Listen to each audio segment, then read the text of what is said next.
The legend of Sisyphus is of a man cursed to spend his afterlife pushing a boulder up a hill, only to watch it roll all the way back down as soon as he gets close to the summit. It became the symbol of a repetitive, fruitless labor, ultimately resulting in hopelessness. But when it comes to those in the galaxy far, far away, where destiny is a tangible achievement, there is only one being that comes to mind who fits the curse of Sisyphus, and that would undoubtedly be Maul. This was the observation made by Freddie Prinze Jr., the voice actor of Kanan Jarrus. Freddie points out that George Lucas specifically designed Maul to be the Star Wars Sisyphus, a character destined to rise to the top and fail over and over again. In today's video, we wanted to analyze this aspect about Maul's character. Has this terrible fate befallen him because of his own actions? Or is it a cruel hand dealt by the Force itself? Let's find out. Maul's life has been characterized by failure, and yet his ambition never allows him to stay down for long. Each time he gets knocked down, he gets back up, and alters his approach. In the season finale of Maul Shadow Lord, Maul loses basically everything. All of his most loyal followers are dead, including what was left of Death Watch. While we don't know what Maul is planning for Season 2,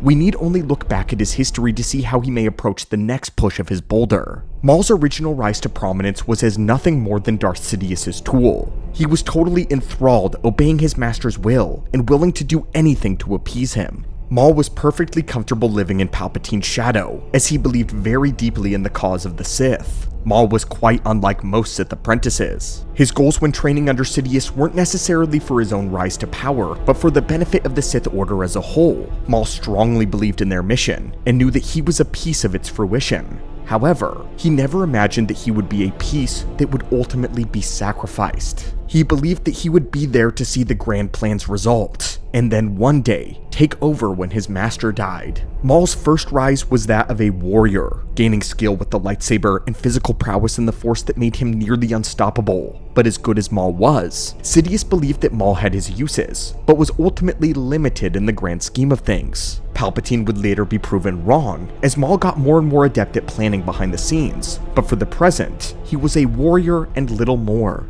Palpatine used him as such until the very end.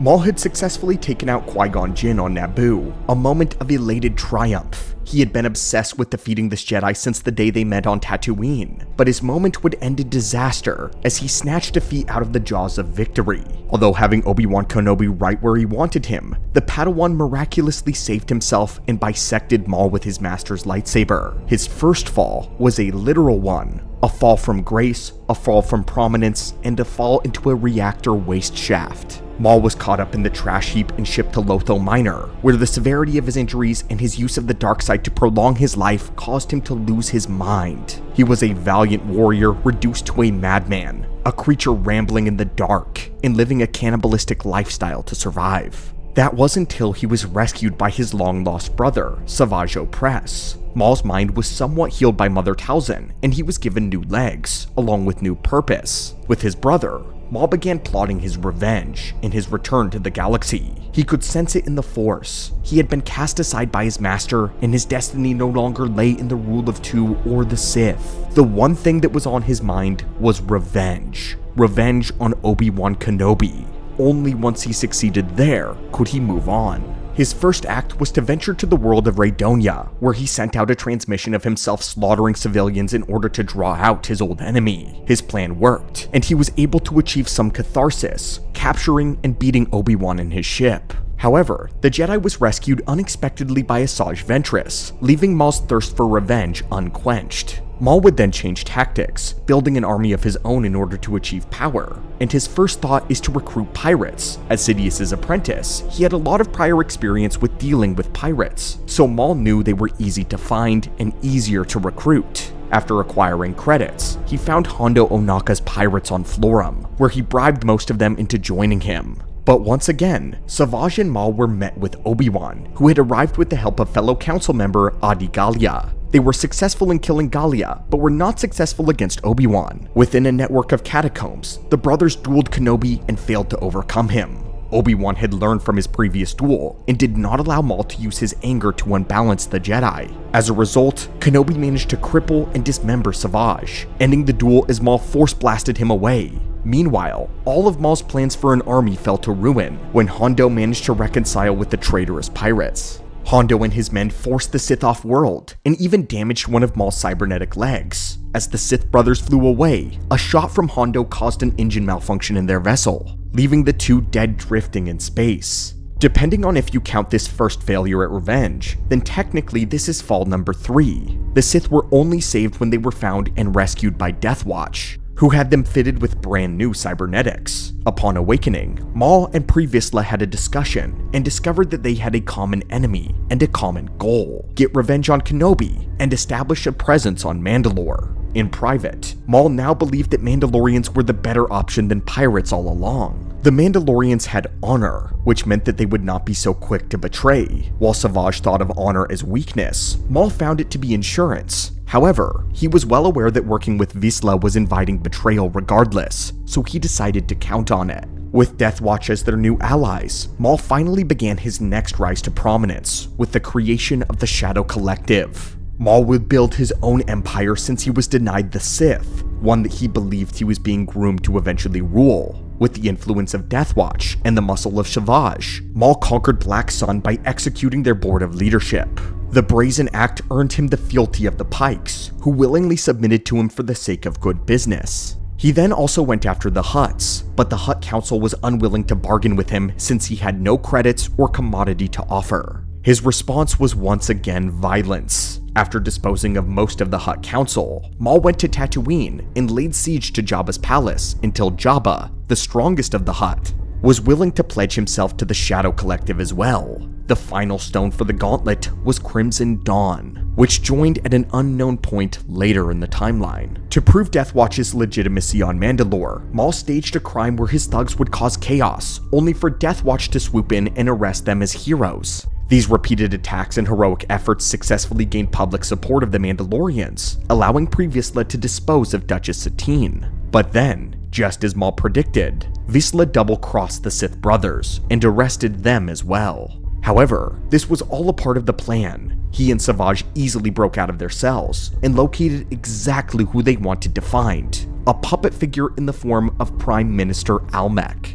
With him now in their employ, Maul challenged Pre Vizsla to a warrior's duel for the throne of Mandalore. Cleverly, Maul refused to use any of his Force abilities in order to gain the trust and respect of the Mandalorian followers. Maul soundly defeated Death Watch's leader, claimed the Darksaber, and beheaded him.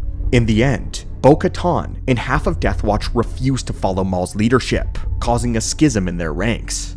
But even with that, Maul was back on top, the highest he had ever been, leader of all of the most powerful crime syndicates in the galaxy, ruler of Mandalore. He would even manage to capture Kenobi again and murder the woman he loved right before his eyes. Instead of getting revenge immediately though, he tossed Obi-Wan in a cell to rot with his grief. Life for Maul was good, but now it was time for the boulder to roll back the 4th time. Because all of this success gained the attention of one Darth Sidious, who was hoping that Maul would have been dealt with by now. This was now officially an internal Sith issue that had to be addressed personally. His old apprentice was certainly impressive now, but that now only made him a rival, especially since he had his own pupil. Such blatant disregard for the Bainite Code was intolerable. Sidious arrived on Mandalore alone and challenged the brothers in the dead of night. The duel resulted in the horrific death of Savage Opress, and despite Maul's valiant rage-fueled attempt, he too was defeated by the Dark Lord.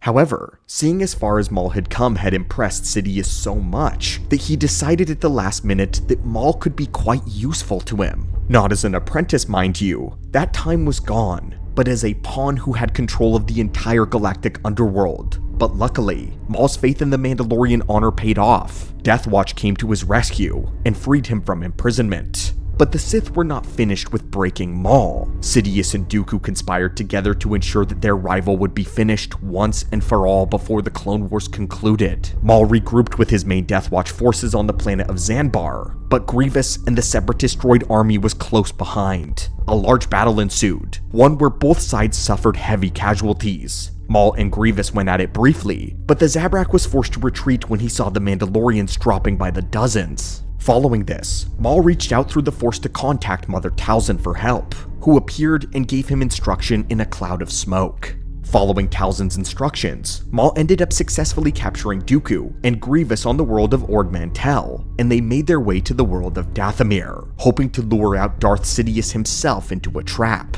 On Dathomir, both Maul and Talzin would be at their most powerful, which would avail them against the Dark Lord. However, Maul was now having issues with his underlings. The leader of all of the crime syndicates that comprised the Shadow Collective were having reservations about Maul's plans. They believed his vendetta was negatively impacting the plans of the Shadow Collective and their pockets. Maul ensured that he would not fail. Darth Sidious would die and the galaxy would be theirs to rule, but the doubt was already sown. On Dathomir, Talzin's plan reached fruition as Sidious came once again to deal with the situation personally. Dooku had pretended to join Maul and Talzin with the intention of betraying them, but the two of them had anticipated his betrayal as well. Both factions of Darksiders had been scheming against one another, and each one now believed they had the other right where they wanted them. It was a clash of the sinister plans, as Talzin possessed the body of Dooku and dueled Sidious. Meanwhile, Grievous once again engaged Maul for their rematch. This time, Maul won by force pushing Grievous out of the battlefield and off of a ledge, but Sidious triumphed in his duel by overpowering the witch and using Force Lightning to exorcise her from Dooku's body. It came down to a clash of the dark side, as Talzin held off a barrage of Sidious's lightning. Maul implored her to draw from his own life force to fuel her power, but instead, Talzin commanded that he retreat while she held off the Sith Lord. Dooku then joined his master, adding his own lightning to the mix. And to make matters even worse, Grievous had returned, climbing back up into the arena. Sacrificing herself for her son, Talzin force-pushed Maul back, where he was then dragged away kicking and screaming by Rook Kast and Deathwatch. He watched as Grievous slowly approached Talzin and impaled her with his lightsabers. This was Maul's most catastrophic loss, and it left him completely orphaned and forced to return to Mandalore in defeat. But the horror of it all allowed him to sink so deeply in the dark side that he pierced the veil created by Sidious and received an intense vision. Maul finally saw the plans of his master coming together, how the entire galaxy and the Jedi had been deceived. In the center of all of his master's plans was Anakin Skywalker, and something else, the clone troopers that followed the Jedi. Maul was forced to admit that his master's plan was brilliant, and it gave him a new perspective on how to move forward. If he could not challenge Sidious directly, he would run his plans to the ground. And so Maul created more havoc on Mandalore using Deathwatch to lure Kenobi and Skywalker there. His intention was to take them both out, to kill two birds with one stone. Get revenge on Kenobi, and take out Skywalker to foil his master's plot. As Maul had hoped, the Republic arrived in droves, and the siege of Mandalore began. But all of his plans were completely subverted when, instead of his target Jedi, Ahsoka Tano arrived to face him instead.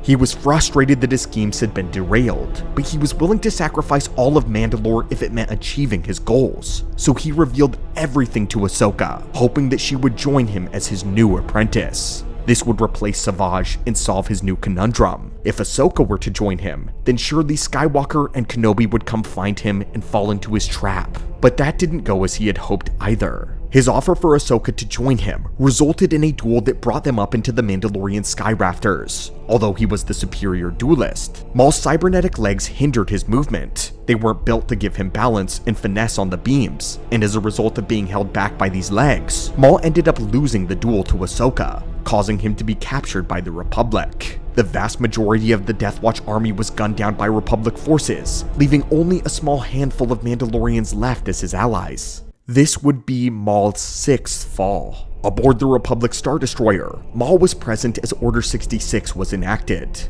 Ahsoka had only Captain Rex as her ally, and was forced to work with Maul in order to escape their new predicament. Maul finally got to witness the fruition of the Sith Grand Plan, but he was unfortunately on the opposite end of it. After his escape from the Star Destroyer, Maul was now having to navigate the upside-down galaxy that had become the Empire overnight. He ran to Obadiah where he had hoped to find refuge among the Pikes. However, the leader, Marg Krim, informed Maul that his two losses on Mandalore had shown his weakness. All of the syndicates that once comprised the Shadow Collective had now fractured and wanted nothing to do with the former Sith Lord. In an act of betrayal, Krim attempted to have Maul killed so that he could seize back control of the Pikes. Maul would once again flee and regroup with what remained of Death Watch, which was Rook Kast and a handful of Mandalorian mercenaries. However, after all he had been through, it seemed they now needed something more than the Darksaber to keep their loyalty. Maul needed money. After searching, he decided that the best place to settle down and rebuild his collective would be the mid-rim world of Janix, and this is where we find Maul and Shadowlord. Over the course of the first season, we have borne witness to what might be his 7th rise and fall. However, Maul's fall is less complete here. He still has the Pikes in Crimson Dawn, but he has absolutely no inner circle that is willing to watch his back. Rook Kast was the last person that followed him out of pure devotion, and she had her lungs ripped out by Darth Vader. Not even Spybot made it out of Janix. All Maul has now is the apprentice that he sacrificed everything for. This is a partnership that could easily come crumbling down around him if the truth is revealed that Maul betrayed Master Daki to his death. I think that moving forward, Maul will be less bold with public appearances and far more secretive. He will more than likely begin working through proxies for surface dealings and reserve personal touches for displays of power. By staying in the field, he has continually drawn attention to himself, which has caused him to be defeated numerous times in combat. He will need new cybernetic legs to regain some of his old mobility. Vizsla had intentionally designed Maul's legs to hinder him in case he needed to take him out. So unless the Zabrak replaces them, he will continue to be vulnerable in lightsaber combat, which is the place he originally excelled the most. But what good it will do is up for debate, because we now know how he ends up in Star Wars Rebels. Maul will forever climb the leadership of Crimson Dawn, but eventually, the boulder will simply roll back down again, as is the legend of Sisyphus, as is the legend of Maul. His Sisyphean task will continue eternally until his death, all because he cannot let go of revenge. He refuses to let go of his vendettas, to go his own way. His life is in ruin, but he is alive, and he refuses to accept this gift. Maul is determined to fight a losing battle to draw a single drop of blood from his enemy. He is unwilling to accept the wrong that has been dealt to him, and so he digs deeper into the dark, not realizing that it is taking from him far more than it will ever give. Vader has accepted the cruel irony of the dark side, which is why he has let go of everything and become a numb killing machine with a heart of ice and hate. That is the difference between Vader and Maul. Maul, who still tries to stoke the flame, not realizing that he's blowing on the charred embers of what used to be his life. But as always, thank you so much for watching, and until next time, may the Force be with you.